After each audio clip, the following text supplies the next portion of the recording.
Assalamualaikum warahmatullahi wabarakatuh. Halo anak-anak, apa kabar? Selamat berjumpa di tayangan video pembelajaran bersama Hajah Haryani SPD MSc, Guru SMP Negeri 1 Pindrang.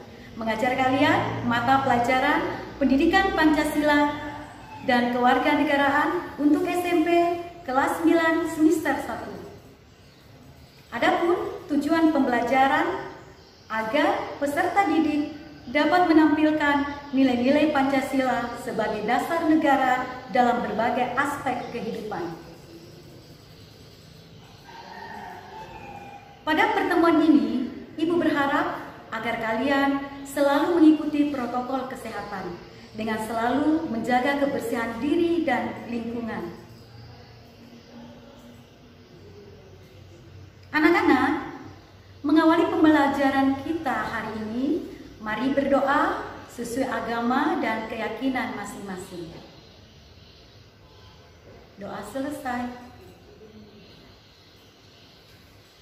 Baiklah anak-anak, Ibu ingin mereview pelajaran lalu.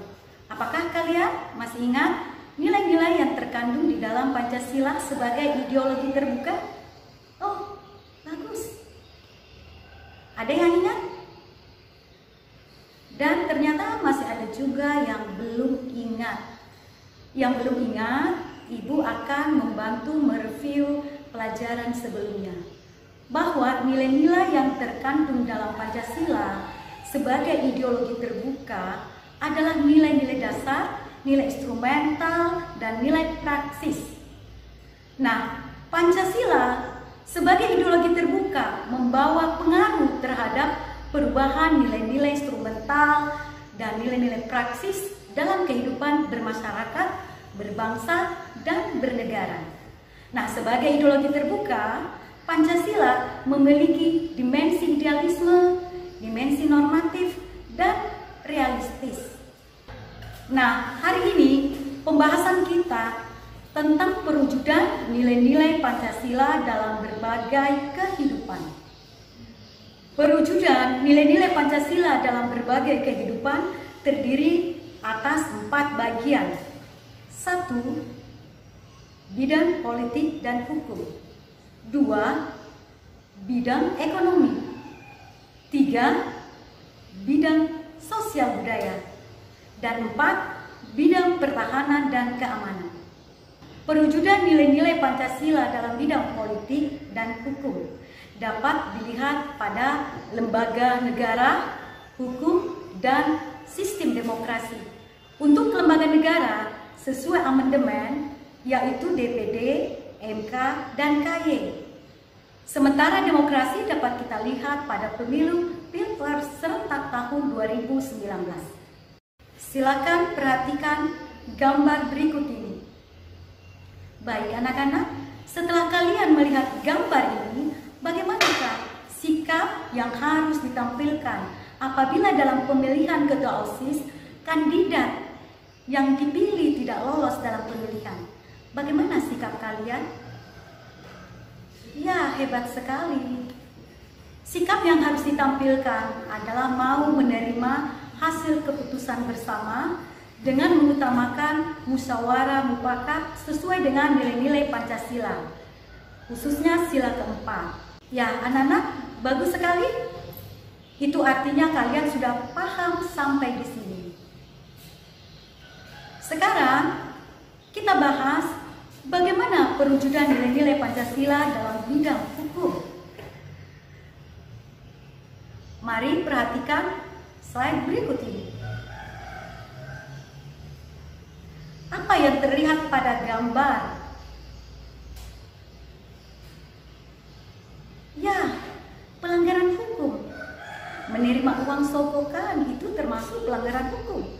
Tidak memakai helm juga melanggar hukum. Korupsi, ya juga melanggar hukum.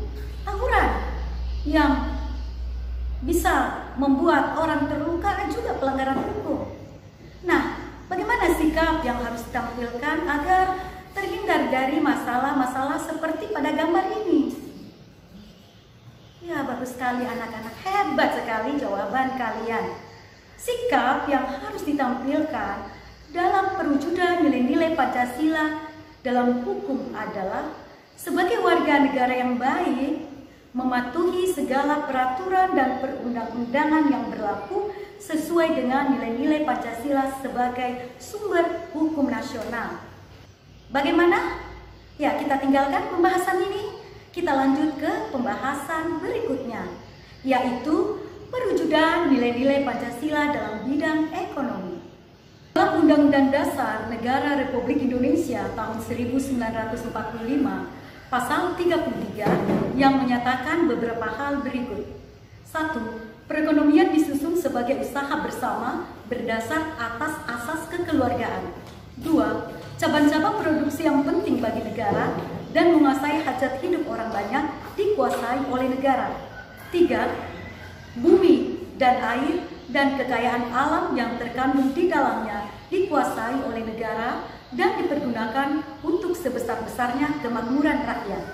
4. Perekonomian nasional diselenggarakan berdasarkan asas demokrasi ekonomi dengan prinsip kebersamaan, efisiensi berkeadilan, berkelanjutan, berwawasan lingkungan, kemandirian, serta menjaga keseimbangan, kemajuan, dan kesatuan ekonomi nasional.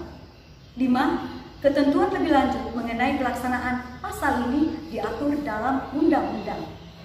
Nah, anak-anak, sesuai perundang-undangan, maka semua lembaga perekonomian seperti bank, supermarket, mal, bursa saham, perusahaan, dan sebagainya harus berlandaskan Pancasila dan Undang-Undang Dasar Negara Republik Indonesia tahun 1945. Ya, baik anak-anak yang hebat, kita lanjutkan. Mari kita lihat bagaimana perwujudan nilai-nilai Pancasila dalam bidang sosial budaya. Perhatikan gambar berikut ini. Dalam masyarakat Indonesia sudah ada nilai-nilai sosial sesuai dengan Pancasila, seperti kekeluargaan, musyawarah, dan gotong royong. Nah, nilai-nilai ini yang harus terus dipelihara dan dikembangkan, diwariskan kepada generasi muda. Meskipun masyarakat di sekitar kita selalu mengalami perubahan sosial dan budaya, mengikuti perkembangan zaman.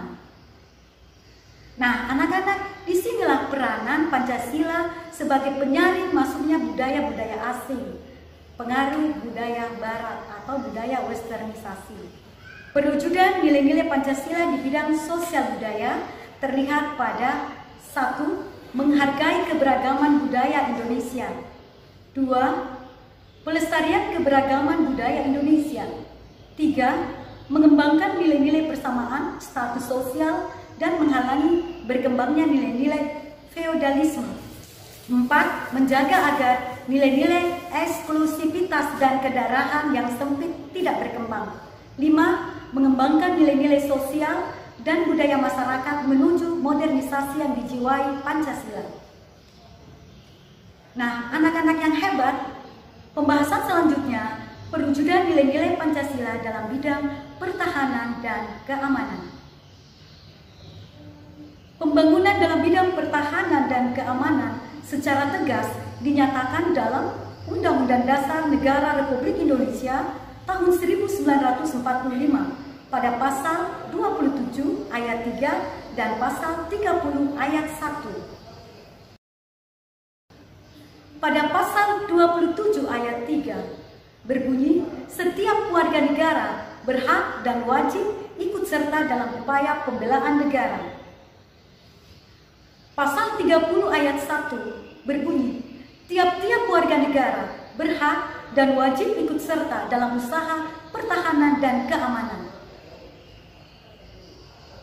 Usaha pertahanan dan keamanan negara Indonesia dilaksanakan melalui sistem pertahanan dan keamanan rakyat semesta. Dengan demikian, kedua pasal ini menegaskan perlunya partisipasi seluruh rakyat dalam upaya bela negara serta usaha pertahanan dan keamanan negara. Adapun bentuk partisipasi rakyat dalam pembelaan negara sudah ada dalam masyarakat kita, seperti Ronda Malam, Siskambing. Ada juga organisasi keamanan yang dibentuk secara sengaja dan terorganisasi secara modern. Seperti apa itu? Ya, seperti pertahanan sipil atau Hansip, Satpol PP, Satpa, itulah contohnya. Nah, anak-anak, coba kalian amati di lingkungan masyarakat tempat tinggalmu. Apakah ada lembaga adat yang memiliki tugas untuk menjaga keamanan atau sejenisnya? Anak-anak, pesan untuk generasi muda. Tugas kalian sebagai generasi muda adalah untuk tetap mempertahankan Pancasila dan yang paling utama adalah menghayati dan mengamalkan nilai-nilai Pancasila dalam kehidupan sehari-hari. Nah, anak-anak yang luar biasa, demikian pembahasan untuk hari ini tentang perwujudan nilai-nilai Pancasila dalam berbagai kehidupan. Semoga dapat dimengerti dan dipahami, sehingga dapat diwujudkan dalam berbagai kehidupan. Terima kasih, dan sampai jumpa di materi selanjutnya. Wassalamualaikum warahmatullahi wabarakatuh.